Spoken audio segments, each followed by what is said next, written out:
Selamat pagi bosku, jumpa kembali bersama saya Cecilia dari Pilar Mas Investindo Sekuritas. Touch your heart, touch your profit. Nah, seperti biasa kita akan mulai saja nih market review kita hari ini, Selasa 15 Maret 2022 dengan episode China terluka, Indonesia bagaimana? Maka dari itu jangan kemana-mana ya bosku, tetap di channel Pilar Mas Investindo Sekuritas. Touch your heart, touch your profit. Pionir sekuritas channel di Indonesia.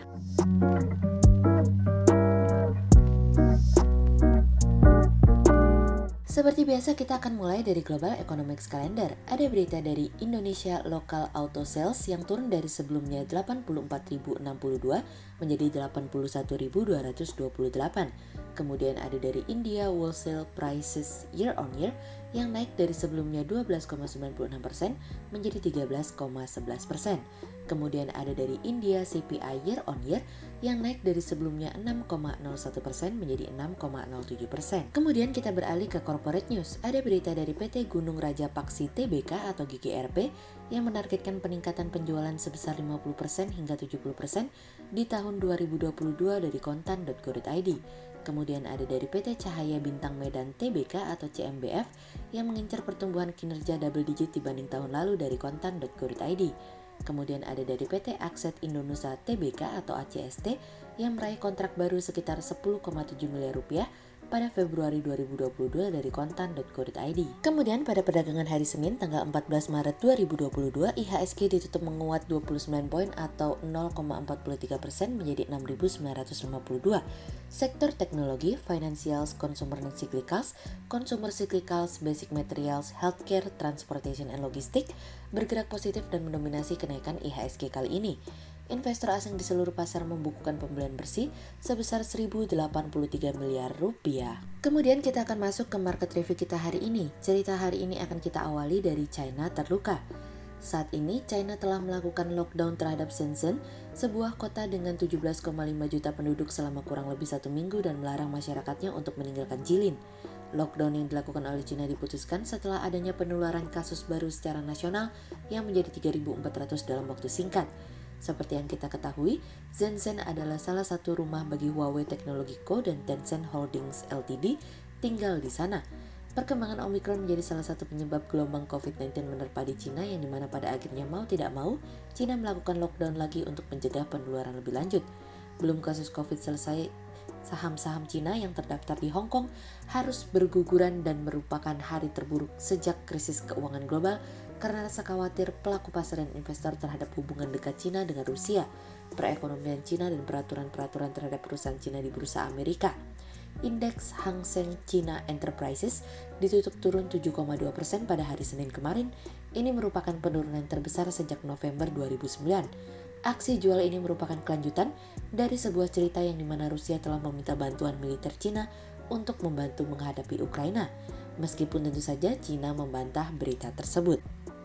Penasihat Keamanan Nasional Amerika Jake Sullivan yang sedang mengadakan pembicaraan di Roma dengan diplomat China menekankan kepada China bahwa akan ada konsekuensi serius bagi negara yang mendukung Rusia. Jake juga mengangkat berbagai masalah antara Amerika dengan China khususnya terkait dengan perang yang terjadi saat ini. Amerika berharap bahwa komunikasi terus terjadi antara Amerika dan China juga berjanji untuk meningkatkan pembicaraan damai antara Ukraina dengan Rusia. Amerika berharap bahwa China menggunakan pengaruhnya di Rusia untuk dapat mengakhiri konflik yang tengah terjadi saat ini, apalagi Amerika juga berharap China juga dapat memberikan sanksi terhadap Rusia. Sejauh ini, kami melihat tidak ada katalis positif bagi China dalam waktu dekat.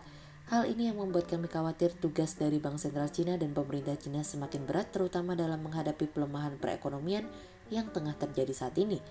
Padahal dulu China selalu mengatakan ingin menggunakan dual circulation untuk mendorong daya beli dan konsumsi mengalami peningkatan. Namun tampaknya dual circulation ini tidak akan berjalan dengan mudah di tengah meningkatnya berbagai sentimen negatif. Hal ini akan menjadi sebuah batu sandungan terbesar bagi China tahun ini. Sentimen negatif ini juga telah membuat manajer investasi yang menaruh investasinya di China keluar sekalipun di tengah harga saham yang mengalami penurunan. Tidak hanya itu saja, JP Morgan Chase & Co juga sudah menurunkan 28 peringkat saham Cina yang terdaftar di Hong Kong dan Amerika karena risiko geopolitik yang meningkat yang dimana berpotensi melibatkan Cina. Belum lagi peraturan dari Bursa Amerika terhadap perusahaan Cina yang berpotensi mendelisting perusahaan-perusahaan Cina di Amerika. Hal ini yang menjadi tekanan secara jangka pendek dan menjadi sebuah pembuktian seberapa jauh Cina mampu bertahan dan kembali bangkit. Kemudian cerita selanjutnya datang dari belajar dari masa lalu. Tingkat suku bunga The Fed yang dipertahankan rendah sejak pandemi atau sebesar 0,25% hampir berada di ujung jalan. Pasalnya tingkat inflasi Amerika Serikat tersebut terus menanjak seiring dengan gangguan pasokan yang terjadi dan diperparah dengan konflik Rusia-Ukraina yang membuat harga komoditas terus mencetak rekor. Adanya korelasi positif antara kebijakan moneter Amerika Serikat dan Indonesia tidak akan serta-merta membuat Bank Indonesia juga agresif dalam menaikkan suku bunga sebab tingkat inflasi dalam negeri yang terpantau masih rendah dan masih berada dalam target inflasi dalam negeri yaitu 2% hingga 4%. Komunikasi yang baik The Fed sejak 2021 terhadap rencananya yang akan memulai program pembelian aset direspon secara cepat oleh pelaku pasar. Hanya saja, antisipasi yang dilakukan para pelaku pasar menggerakkan aliran dana asing keluar dari pasar SBN dalam negeri. Pada tahun 2021 tercatat kepemilikan asing di pasar SBN mengalami penurunan mencapai 81 triliun. Tak berhenti sampai di situ, kepemilikan asing sudah tergerus sebesar 22 triliun rupiah sepanjang tahun 2022, yang dimana saat ini persentase investor asing dalam kepemilikan obligasi hanyalah 18% menurun jauh sejak COVID pada tahun 2020 silam. Akibatnya yield obligasi bergerak naik hingga sempat mencapai 6,8% dan menyebabkan pasar surat utang dalam negeri cenderung tertekan. Ajaibnya meski sudah cukup lama tertekan, yield obligasi mampu tetap bertengger di bawah level 7% meskipun ada berbagai macam intervensi yang menjaga obligasi.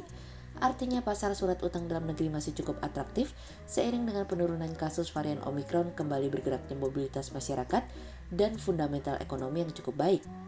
Selanjutnya, jika menilik kembali taper tantrum yang terjadi pada 2013, kenaikan suku bunga Bank Indonesia yang agresif atau sebanyak 7 kali dalam satu semester Mei hingga November 2013 yang cukup mengejutkan pasar saham di mana telah mendorong IHSG turun sebesar minus 24% dalam 3 bulan pertama dari bulan Mei hingga Agustus 2013 kala itu pasca pengumuman kenaikan suku bunga.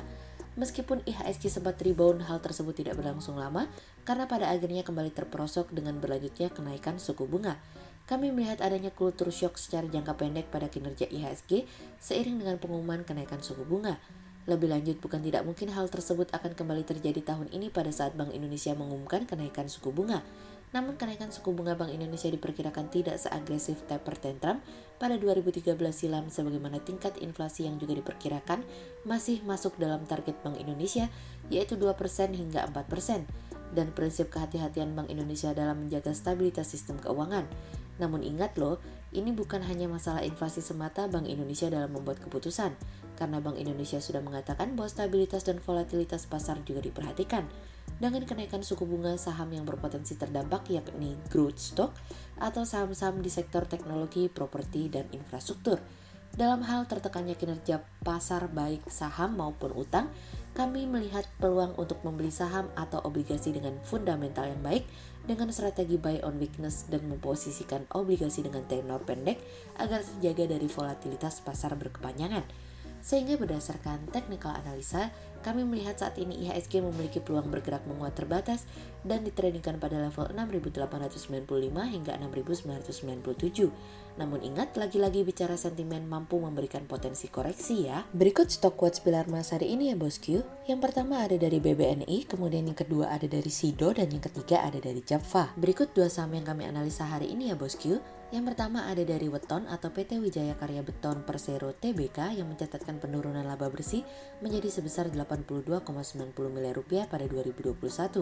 Sepanjang tahun lalu manajemen masih mampu membukukan laba bersih, namun laba bersih yang dibukukan perusahaan mengalami penurunan di mana laba bersih tahun 2021 tercatat sebesar 82,90 miliar rupiah atau turun sekitar 35% dibandingkan raihan laba bersih tahun 2020 sebesar 128,05 miliar rupiah. Sehingga berdasarkan technical analisa dalam tren pada jangka waktu short term berpotensi untuk bearish dengan target 210 dan tingkat probabilitas sebesar 77%, sementara dalam jangka waktu long term berpotensi untuk bearish dengan target 180 dan tingkat probabilitas sebesar 57%.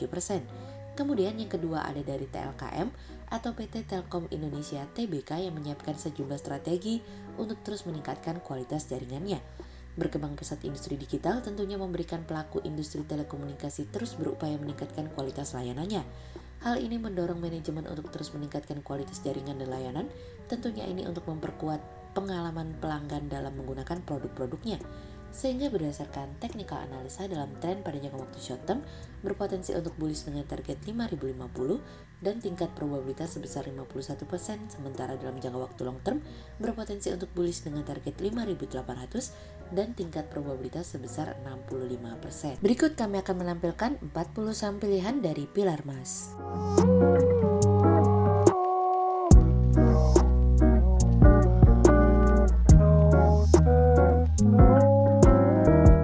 Sekian untuk review market kita kali ini ya bosku. Untuk info lebih lengkapnya bosku bisa download PDF dengan klik link di bawah video ini atau bisa juga langsung akses ke website kami di www.pilarmas-investindo.co.id.